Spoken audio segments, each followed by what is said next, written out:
ప్రార్థన. ప్రేమ సమాధానాలకు కారణకర్త అయిన మా మహోన్నతమైన దేవా, నీకు వందనములు ప్రభా. అనుదినము మీ ప్రేమలో మీ ఆలోచన చొప్పున మీ కౌగిట్లో హత్తుకొని నడిపిస్తున్నారు కాబట్టే ప్రభా, మేము సజీవ లెక్కలో మరొక రోజులో ఈ ఉదయకాలపు సమయంన మొదటిగా మీకు ప్రార్థన పూర్వకంగా ఈ రోజును ప్రారంభించుకోవటానికి మా అందరి జీవితంలో మీరిచ్చిన మహాకృపను బట్టి వేలాది వందనాలు తండ్రి.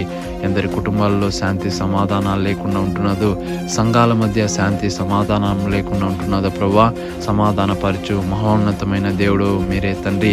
సహోదరులు ఐక్యత కలిగి నివసించుట ఎంత మేలు, ఎంత మనోహరం అన్న రీతిలో ప్రభా, ప్రతి ఒక్కరికి ఆ జ్ఞానం దయచే తండ్రి.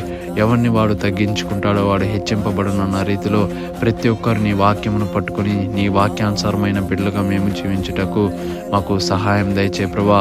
ఆయా ప్రతి ఒక్కరి కుటుంబంలో మీ యొక్క శాంతి సమాధానం దయచే తండ్రి. ఆయన నూనెకి కానీ పిండికి కానీ కొదువు లేకుండా ప్రతి ఒక్క కుటుంబంలో సమృద్ధితో నింపు ప్రభా.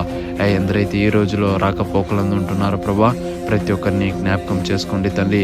ఎందరైతే ఈ క్రిస్మస్ దినాల్లో తండ్రి ఎక్కడెక్కడైతే మిమ్మల్ని ప్రార్థన పూర్వకంగా మీ యొక్క ప్రేమను అనేక మందికి తెలియపరుస్తున్నారో తండ్రి, క్యారల్స్ రూపంగాను తండ్రి భజనగాను వెళ్ళి మిమ్మల్ని స్తుతిస్తున్నారు, ప్రతి ఒక్కరిని జ్ఞాపకం చేసుకోండి ప్రభా. ప్రతి ఒక్కరికి ఆరోగ్యాన్ని, శక్తిని, బలాన్ని దయచేస్తారని, ఎందరైతే ఎగ్జామ్స్కు ప్రిపేర్ అవుతున్నారో వారికి పరిపూర్ణమైన జ్ఞానం దయచేస్తారని నజరేయుడైన యేసయ్య అతి పరిశుద్ధమైన నామం పేరట అడిగి ప్రార్థించి వేడుకుంటున్నాం మా పరమ తండ్రి. ఆమేన్.